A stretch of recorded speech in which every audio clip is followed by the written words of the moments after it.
বিশ্বকাপের মূল মঞ্চে যাবার আগেই নেইমার জুনিয়রকে নিয়ে নানান শঙ্কা, নানা আলোচনা। তবে ব্রাজিল কোচ কার্লো আনচেলত্তির লক্ষ্য এবার একটাই, মিশন হেক্সা। ব্রাজিল বিশ্বকাপ দলের ২৬ জনের চূড়ান্ত স্কোয়াডে প্রথম দিনের মতন শুরু করেছে তাদের বিশ্বকাপ নামক রণক্ষেত্রে যাবার পূর্ব প্রস্তুতি। আর প্রথম দিনের ট্রেনিং সেশনেই বেশ উজ্জীবিত দেখা গেছে কোচিং প্যানেল সহ ব্রাজিলের পুরো দলকেই। নেইমার খানিকটা সময় নিয়েই দলে ফিরুক, তার জন্য হয়তোবা ভিন্ন কোনো পরিকল্পনা সাজাবেন কার্লো। তারই সাথে প্রথম দিনের ট্রেনিং সেশনে দেখতে এসেছিলেন ২০০২ সালের ব্রাজিলের হয়ে সর্বশেষ বিশ্বকাপ জয়ী কোচ লুইস ফিলিপে স্কলারি। তিনিও হয়তোবা কার্লোকে দিয়ে গেছেন বিশ্বকাপ জয়ের বড় কোনো টোটকা।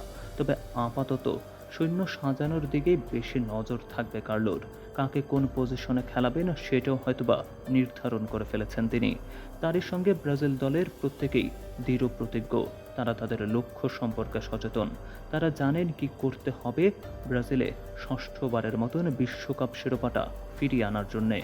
তবে দর্শক, আপনি কি ভাবছেন ব্রাজিলের দল কি পারবে তাদের হারানো ঐতিহ্য ফিরিয়ে নিয়ে আনতে? জানিয়ে দিন আপনার মতামত।